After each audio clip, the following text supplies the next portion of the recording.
Кога човек ја чита Библијата, внатре во Библијата, и тоа е евидентно за човек што ја чита или доволно време ја чита Библијата, дека во Библијата, ај што има нели толку книги, има различни жанрови.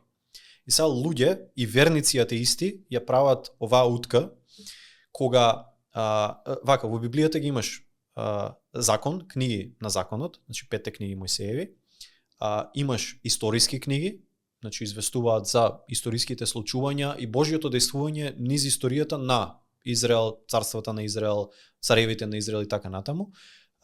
Имаш книги поезија, не поезија во пежоративна смисла, туку поезија каде што имаш песни, молитви, мудрости, колекција на тоа, значи псалми, пословици, дали се тоа Танак, дали е тоа Танакот, еврејските скрипти ова што ми збориш?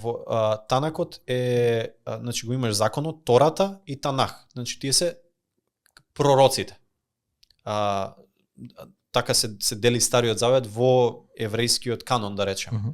Значи и ги имаш на крај што последниот жанр пророчки книги. И сега погрешно е ако човек земе да чита поезија, мислам да ги чита псалмите или да чита пословици или да ги чита пророчките книги и да ги чита како историја. Така. Погрешно е човек да ги чита историските извештаи, значи каде што едноставно писателите на Библијата известуваат што се случило. Не викаат Бог го прави тоа, Бог го оправдува тоа или Бог го заповеда тоа. Значи едноставно извештај. И сега проблем е човек да ги чита извештаите и да вика аха, ова е законот. Ме разбираш?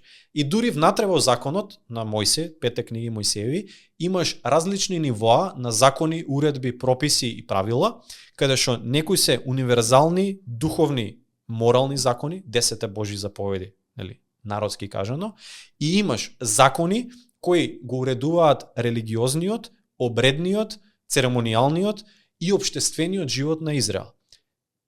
Луд би требало да биде човек и верник и атеист, па ќе кажам, сите у исти кош, да ги земат прописите кои Бог им ги дава на Израел, општество, теократија, по дефиниција, за како тие да ги уредуваат своите церемонијални обреди и некој да од тоа сега рече денеска ние треба така да правиме.